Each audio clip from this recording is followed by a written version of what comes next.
Они подходят ко мне и начинают реально пытаться запихнуть в открытые двери электрички, в тамбур. Хватают за локти, за куртку, я кое-как вырываюсь из этого кольца и ору: «Пацаны, сюда!»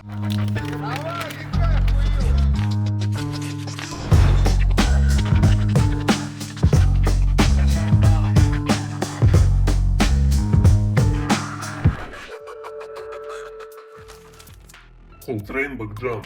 Толпа типов с краской и всего одна ошибка, которая запустит непоправимую цепочку событий. В этом выпуске ты узнаешь, где чувакам пришлось ночевать, что случилось на станции и самое главное, удалось ли доделать пацанам куски и кто по итогу будет спокойно попивать кофеек, несмотря ни на что. А в конце видео я расскажу тебе про саму суть граффити и таких моментов. Это история про бэкджамп, в котором все пошло не по плану. Ты на канале Spray Tales, и мы начинаем. История началась с обычной голосовухи в телеге. Прислал мне ее мой давний знакомый из другого города, с которым мы давно рисовали панели и были на связи постоянно. Здорово, слушай, мы тут планируем большую акцию, хотим сделать Coltrane Backjump. Вы что, как, подтянетесь? Там станция небольшая, состав порядка 12 вагонов будет, и охраны практически нет. Надо только сделать быстро и успеть убежать. Подробности при встрече. Я пересылаю эту голосовуху своему другу, и мы в тот же день начинаем искать билет. Мы даже особо и не раздумывали. Иногда ты просто чувствуешь, что должен туда поехать и сделать это. Похер на учебу, похер на работу. Такие движи бывают редко. Вещей взяли только рюкзак, чтобы не платить за багаж. Остальное надели на себя, и через пару дней мы уже летели в другой город. Прилетели, город встретил какой-то серой мглой. Знаешь, когда бывает ни дождя, ни снега, но все вокруг какое-то мокрое и скользкое. Нас встречает этот наш Кент, забирает с вокзала и везет в хостел, который мы забронировали. И тут мы попадаем в место, где стены как будто бы сделаны из картона, а не из кирпичей. Кровати со времен революции. А на кухне такое чувство, что кто-то вот-вот будет варить крокодил. Удивительно, но там даже был горячий душ, на что я уже, если честно, и не надеялся. Да и похер, не за комфортом мы сюда приехали, нам по сути здесь только переночевать. С утра быстро встаем, пьем по стакану растворимого кофе и едем в магаз за краской. Затариваем кросло, берем хром, чтобы быстро залить куски. Чуть-чуть цвета, чтобы навалить фона, ну и по классике черный, белый контур и блик. Сразу раскидываем все по рюкзакам и расставляем нужные нам кэпы. Вроде все собрали и поехали. На улице погода пасмурная, градусов может 10, может даже меньше. Собрались у места встречи. Точка прямо возле лесополосы. Стоим, всех ждем. Один за другим подходят типы. Все выглядят по-разному.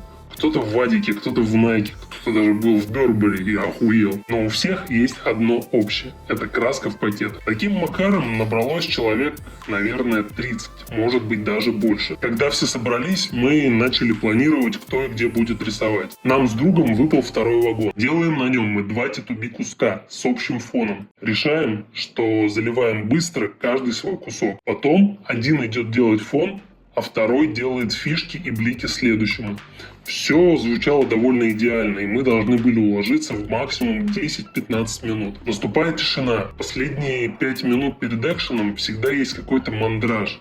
И всегда почему-то именно в этот момент ты вспоминаешь, что забыл посрать перед акцией, но деваться уже некуда. Вдали виднеется поезд. Потом слышен характерный стук колес и долгожданные тормоза. Как только последний вагон докатывается до нужной позиции, вся толпа начинает делать свои куски. Это было реально похоже на какой-то набег варваров. Станция медленно начинает покрываться небольшой дымкой от паров аэрозольной краски. Кто-то заливает сразу с 2 рук. Кто-то затупил и начал делать на чужом вагоне, из-за чего происходит небольшая неразбериха. Мы сразу стартанули к своему вагону. И я размечаю кусок. Хром на металлическую поверхность электрички ложится сочно. Он блестит, будто жидкое серебро. От него отражается свет станционного фонаря, и даже в моменте видишь свое отражение. Залил первую букву, и вот в этот момент краем глаза вижу по дороге, которая в метрах 50 от станции, медленно едет тачка с мигалкой. Сердце на секунду остановилось вместе со временем.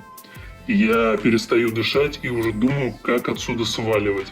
Поворачиваю голову чуть сильнее и вижу, как они едут медленно и прямо мимо станции. Один в салоне смотрит в сторону платформы. Все, пиздец. Опять бежать. Но они проезжают. Не остановились, не посигналили, вообще ничего, просто проехали мимо. Может, конечно, подумали, что это съемка какого-то рэперского клипа, или просто не захотели связываться с толпой ебандеев, или они поехали за подкрепой, чтобы получилось всех забрать. Не знаю, но рисовать стало немного тревожней, потому что я постоянно крутил мысль в голове, что они вот-вот вернутся, но рисовать все же продолжал. Как только я залил последнюю букву, ко мне подлетает мужик, где-то лет 50 в очках, с залысиной и в синей куртке. Подлетает и орет: «Вы что здесь творите? Это же порча государственного имущества!»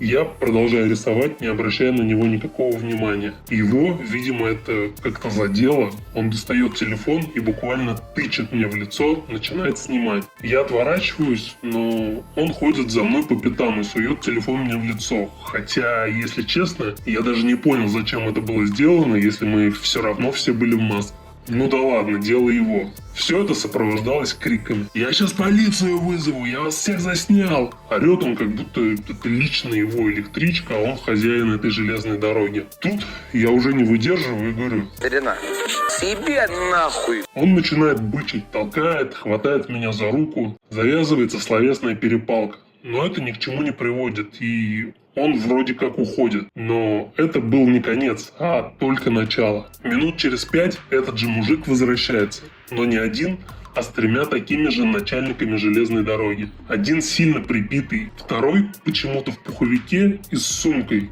Третий вообще стоит и как будто не втыкает, зачем он вообще сюда пошел, но ощущение складывалось, как будто бы он хочет кому-то разбить еблет. Они подходят ко мне и начинают реально пытаться запихнуть в открытые двери электрички, в тамбур. Хватают за локти, за куртку, я кое-как вырываюсь из этого кольца и ору: «Пацаны, сюда!» Подлетает 3 моих кентов. Становимся полукругом, и уже словесный замес продолжается в рамках формата 4×4. «Свалите отсюда! Урод, я тебя сейчас в участок отправлю! Ты кто вообще такой, чтобы нам мешать?» На взводе все. Кто-то схватил литровую банку хрома, как дубинку. И вот происходит то, что навсегда делит эту акцию на до и после. Один из наших, не выдержав, достает перцовый баллон и прям в лицо заряжает одному из самых буйных типов. Тот отпрыгивает, и ответка не заставляет себя долго ждать. Один из их банды скуфов достает свой баллон и начинает заливать нашу толпу в ответ. И понеслась. Перцовые баллоны всех марок и вкусов были задействованы в тот день. Станция превратилась в какое-то поле боя. В этот день я нормально так хапанул всех ароматов перца и стал настоящим перцовым сомелье. Учитывая, что это была открытая станция, а не какое-то закрытое помещение, от количества газа становится просто невозможно там находиться. И все начинают потихо ретироваться подальше от этого облака. В это время я на автопилоте пробегаю мимо морды. И тут замечаю, в кабине сидят 2 машиниста. Один, блядь, попивает кофе, второй читает книжку. За стеклом газ, ор, крики, беготня. Но они сидят чисто как будто в какой-то своей вселенной. Как знаете, в меме, ну вот этом. И реально залипают. Это настолько абсурдно, что мне становится просто смешно. Все идет по пизде, а они вообще как будто бы не из этого фильма. У меня тем временем запах перца в носу, в глазах, в горле. Легкие горят, как после 100 затяжек горелых ашкудишек подряд. Мы мечемся по станции, не разбирая дороги, оставляем там всю краску и мчим в сторону леса. Кое-как вспоминаю, где стояла тачка, кричу пацанам, киваю в сторону парковки. Кто-то бежит в одну сторону срезать через кусты, кто-то вдоль путей. Главное сейчас свалить. Запрыгиваем внутрь чьей-то машины, дверь за дверью хлопают, как будто бы выстрелы. Садимся, и один орет: «Жми, ёкарный бабай!» Чувак давит педаль в пол. Машина вылетает с парковки и раздает бочком. Кто-то бьет кулаком по потолку не от злости, а от того, что ему жжет просто все лицо. Через пару минут выруливаем на какую-то дорогу. Там сельский магазин. Решили там немного остановиться. Один из нас выскакивает и несется туда. Возвращается с огромной 5-литровкой воды и молока. Начинаем умываться как кто может. Кто-то лил себе молоко на глаза, кто-то просто умывался и кричал: «Я ебал в рот еще раз идти рисовать». Хотя нет, пойду, но не с вами, мудаками ебаными. Кто-то молчит, кто-то валяется на земле, кто-то достает телефон и фоткает свои глаза, чтобы понять, какой там пиздец. И вот в этот момент подъезжает тачка. Мы немного напряглись, но сразу же ее узнали. Это была машина нашего кента. Он выходит, а у него просто вся башка в крови. Мы: ебать! Ты чё? Чё с тобой? Да ничего, пацаны, нормально. Просто кто-то 3 раза с травмата в голову зарядил мне. Он садится на капот нашей тачки, закуривает сигу, щурится от света своих фар и продолжает: ну чё, пацаны, как вам город? Мы стоим просто в ахуе с него. Этот кадр был как, блядь, из фильмов Балабанова. Мы немного пообщались, он пожал всем руку и говорит: ладно, пацаны, я, наверное, поехал. Садится в тачку и уезжает. Мы стояли и смотрели, как его тачка уезжает. Пятно крови на асфальте, перец на лицах, банок больше нет. Но все почему-то остались довольны. Проснулись мы ближе к обеду. Спали прямо в куртках на этих задроченных кроватях. Руки в краске. Бутылки валяются в углу. Банок нет. В комнате стоит тяжелый, знакомый, наверное, каждому райтеру запах.